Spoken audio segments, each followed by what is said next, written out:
Okay, बिस्मिल्लाहिर्रहमानिर्रहीम। आज जो हम किताब को शुरुआत से पढ़ा रहे हैं, क्योंकि हमारे पास सामने कुछ नए बच्चे भी हमारे पास में हैं, तो उन्हें ये लगे ना कि बीच से पढ़ा रहे हैं तो हम इसको समझ नहीं पाते हैं। तो शुरुआत से पढ़ाने में ये फ़ायदा मिलेगा कि नए और पुराने सब इसको फॉलो कर ले जाएंगे। जब किताब हम खोलते हैं तो पेज नंबर 15 के ऊपर इसके फर्स्ट चैप्टर का नाम है कंप्यूटर फंडामेंटल, किताब में लिखा हुआ है। इस चैप्टर में जो हम लोग देखते इसको हैं, शुरुआत में देख रहे हैं कि इसके अंदर लिखा हुआ है कंप्यूटर फंडामेंटल में फर्स्ट स्टेप लिखी कंप्यूटर की परिभाषा। तो कंप्यूटर एक ऐसा यंत्र है जो मनुष्य के मस्तिष्क में पैदा होने वाली हर समस्या का समाधान करता है। दूसरे शब्दों में कंप्यूटर एक ऐसा यंत्र है जो इंसानों की सभी भौतिक समस्या का समाधान करता है। ये हमने नहीं बोला, ऐसा है, ये जो परिभाषा है वो चार्ल्स बेबेज ने इसको बोला है। ये कंप्यूटर के पितामह हैं। देखिए, हर व्यक्ति अपने आप में परिपूर्ण नहीं होता है, मतलब ये नहीं कि जो उसने बोला वो सही हो, लेकिन इसमें कमी है। कंप्यूटर एक ऐसा यंत्र है जो मनुष्य के मस्तिष्क में पैदा होने वाली हर एक समस्या का समाधान करता है। ऐसे बोल रहे हैं तो हर एक समस्या का समाधान कंप्यूटर नहीं करता है।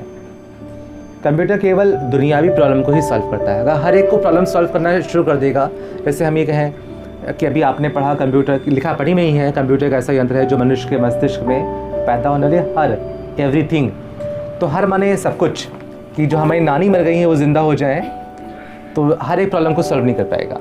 या लाइए आज हम खाना जो खा लिया जाए और वो एक माह तक की लगातार मेरा वो खाना जो है पेट में रखा रहे, हम खाना खाने की जरूरत ना पड़े हमको, या पानी पी लें, या आँख का दुबदबाना हमारा ख़त्म हो जाए, जो ये डिप मतलब फिलअप जो होता है ये ख़त्म हो जाए, या दिल जो धड़कता है ये रुक जाए और हम जिंदा बैठे रहें, तो हर एक प्रॉब्लम को सॉल्व नहीं करता है। ये कंप्यूटर केवल भौतिक समस्या का समाधान करता है, यानी दुनियावी प्रॉब्लम को सॉल्व करता है। ठीक है, फिर लिखा है कंप्यूटर का, ये आपको ऐसे बोलना आना चाहिए, ये आपको ऐसे ही बोलेंगे। फिर एक ग्राफ टाइप का ये बना हुआ है, ये ग्राफ टाइप का है। इसको शायद सबा भी एक्सप्लेन अभी ना कर पाएँ, जैसे है ना, और इसकी बारी है इस परिभाषा के बाद में ये ग्राफ कैसे बनाए, इसे कैसे एक्सप्लेन करना है। तो इसको समझने के लिए एक हम इस्तेमाल कर रहे हैं एक रफ़ कॉपी। ये रफ़ कॉपी यूज़ किया हमने, इसको है, इसके अंदर 3 गोले बनाए हमने। एक गोला बनाया और दूसरा गोला बनाया और 3 गोले हमने ऐसे बनाए। मुझे समझना है कि क्या बना है। इसमें लिखा हुआ है कंप्यूटर का प्रोसेस चार्ट, यानी PROCESS, process chart, CHART chart. Process की मीनिंग होती है उन्नति या प्रगति, चार्ट माने उसका ग्राफिक। अच्छा, दोनों रुकना, ठीक है। उन्नति या ग्राफिक चार्ट माने प्रारूप भी होता है, ठीक है। एंड होल्ड करना। 3 गोले बनाए और ये प्रोसेस चार्ट हमको समझना है। इसके लिए तो पहले हमने इसकी एरो बनाई, 1 एरो एंड 2 एरो। इसमें लिखा हमने कीबोर्ड और माउस लिखा, हम पूछेंगे ऐसे इसको, आपको बोलना है सब। और इसमें लिखा प्रोसेस, PROCESS, प्रोसेस। और इसमें लिखा मॉनिटर एंड प्रिंटर।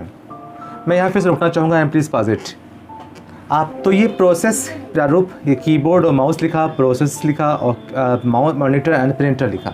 इसकी मीनिंग ये हुई कि कीबोर्ड और माउस ये मेरे इनपुट होते हैं।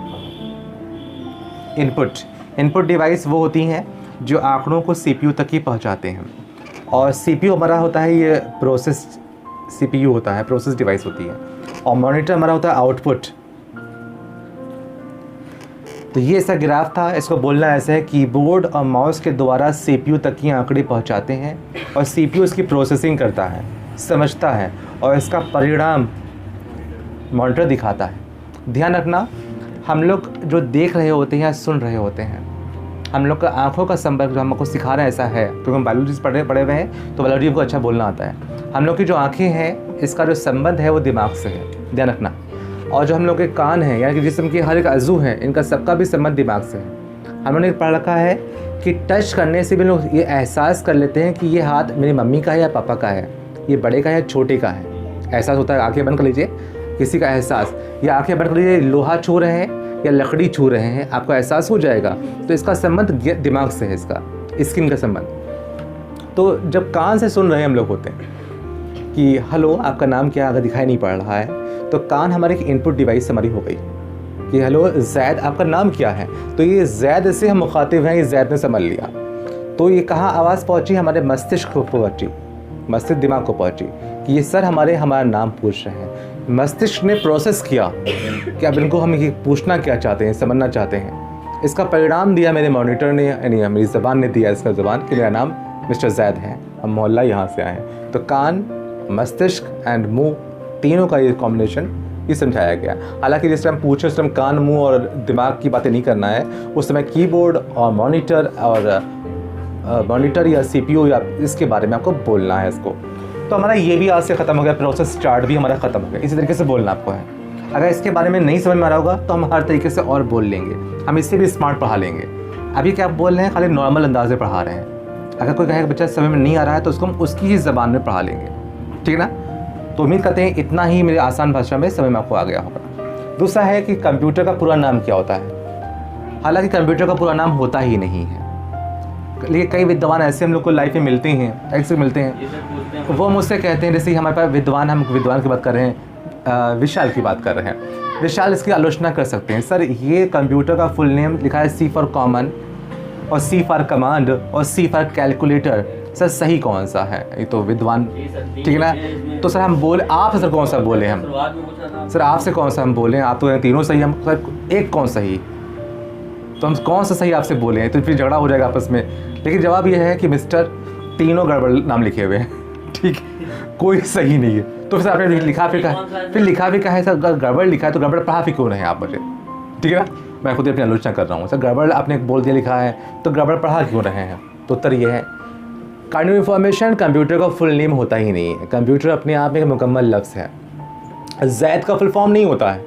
जैद या सरवत खान का या सबा खुद एक अपने आप में सवन हवा